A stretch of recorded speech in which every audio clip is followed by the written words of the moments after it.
You're welcome back. We're listening to the coach of the United States of America, the defending champions. You also listen to Sweden as well, so the coach of Sweden. Looking forward to that very, looks like it's going to be an interesting matchup between the two countries. Still a few months away from the World Cup, so all the teams have ample time to get ready for the tournament. Let's introduce our guest now, Shola Rogers is in and is going to talk about that group that has Nigeria, France, Norway, and South Korea. Shola, good morning. It's great to have you on the show. Good morning, guys. It's good to be here once again. And as soon as you saw that draw, scary. Like, scary. Just one word, scary. Right. You know, because when you talk about women's football, you know that it's a different ballgame entirely. It's not like the men's and the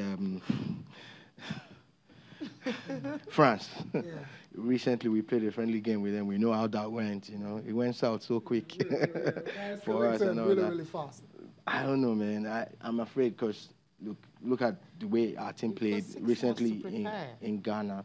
6 months. It's not as if we have 6 months, Cecilia. Exactly, yeah. The truth is, these girls will go back to their clubs. For the ones who are based outside Nigeria, for the ones who are based in Nigeria, they will still play in that league that is not functioning the way it should.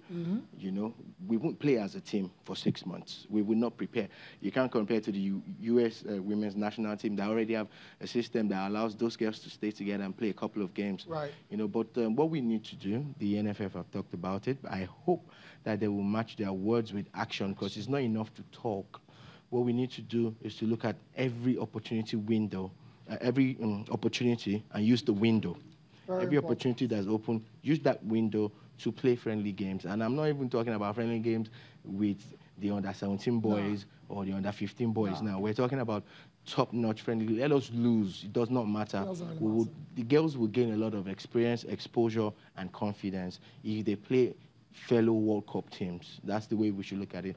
These girls have done us, these women have done us well. They're the most successful team that Nigeria has ever had. We must spend on them. And corporate Nigeria should come on board. The Nigerian government should do a lot that they can, do all that they can. Because at the World Cup, we've never done well at the World Cup. That's the truth.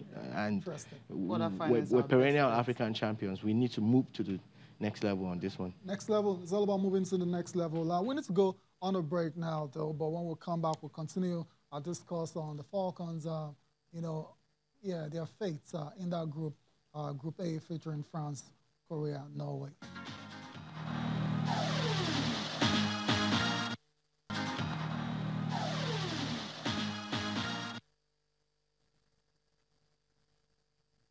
You're welcome back to Channel Sport this morning. We're still talking about how the Super Falcons can prepare and go on and represent Nigeria at the World Cup in France. And like I said before you came in, you've already echoed same sentiments as well. So preparations, it's very important. There's no two ways about it, and the players have said as much. There's no two ways about it. Look, we saw what happened in Ghana. We lost our first game to South Africa, and there was a lot of hue and cry about it. But the truth is, we didn't lose because we did not play well. We lost because the South Africans were better. Prepared as well. Yes. And go back to South Africa. You don't need to leave Nigeria to check that out. Go online and do some research.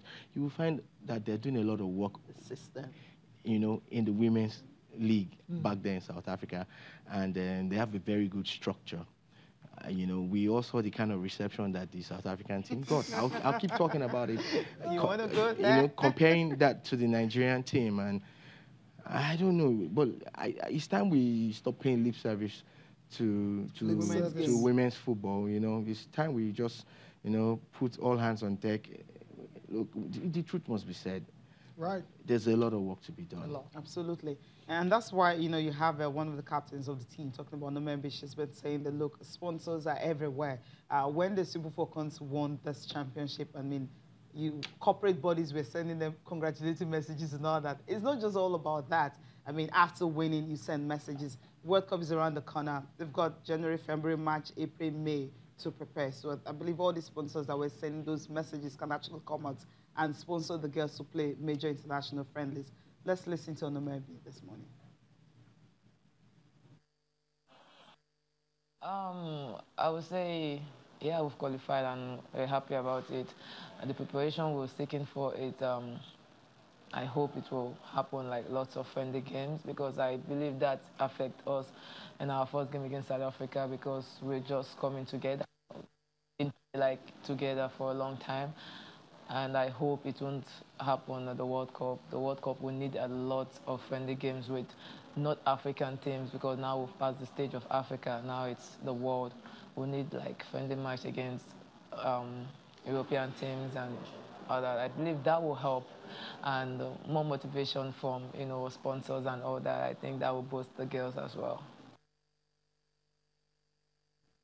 Yeah, that's the maybe they're talking about. Well, they want friendlies. I mean, it's key because, I mean, these girls have been talking about the fact that, look, the South Africans were not better than them when they played against them in the opening game, simply because the confidence that they brought in. I mean, they went to Cyprus, they played in that tournament, finished 6th overall. Kosafa, they won it, beating Cameroon in the final, and they had 15 matches this year coming into Auckland. Now, this is the World Cup.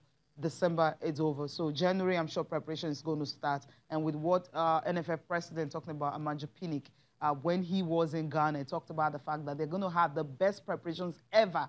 I mean, he used the word ever. So it simply means their preparations might even be better than what the Super Eagles got going to the World Cup. But you mentioned when they arrived or not, the arrival was like hush, hush, hush, when everyone was trying to find out whether they landing, what's going to happen, any celebrations planned. There was actually nothing except different bodies receiving them individually and all that. We heard that in the news and, of course, on Twitter and everything. But there was actually no major things planned for the girls.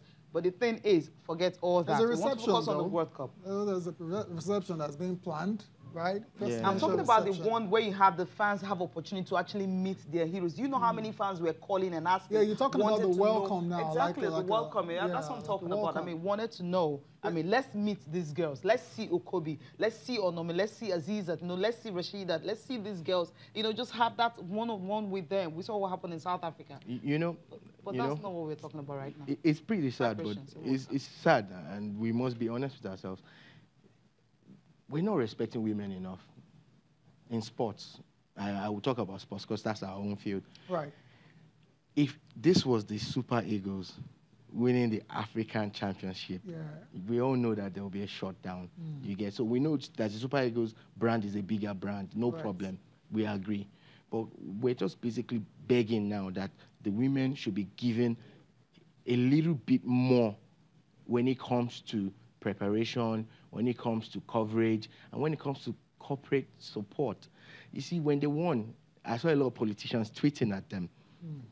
I saw a lot of brands jumping on that wave. Ambush. You get, ambush marketing. Well done, Super Falcons and all of that. Bring out the money now. Nobody knew what was happening before they went to Ghana. You get. So success is what everybody wants to see.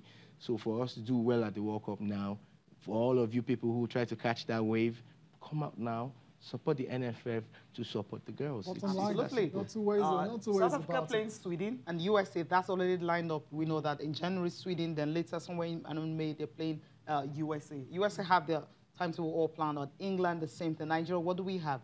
I think the coach, when NFF president spoke in Ghana at that time, he said in 10 days, I mean, he's going to meet with the coach and they're going to draw out a plan for the Super Falcons. So we're waiting for that plan to see. I mean, we had some friendlies already in the horizon. We've had some stories, some news. We just want to see it being done. Talking about the coach, I think he's the first foreign coach for our women's team. He hasn't done anything yet for me. Because the reason why I'm saying this is that the facts are there. Homegrown coaches have won this tournament on a regular back-to-back. You get what he has to do now is to go to the world stage and surpass whatever we've done in the past. Semi-finals tickets, that's it. Semi-finals. Semi-final. We've been to quarterfinals before, right? Yes. Come on, let's be real. Let's do a semi-final. I mean, why not match? Why not match the quarter? No, he has to do better. He has to do better than what we've done in the past. What was in charge at 1999? Smiler, was it Smiler Mabo? Mabo and all of them. These guys have done well. They have really, really done well.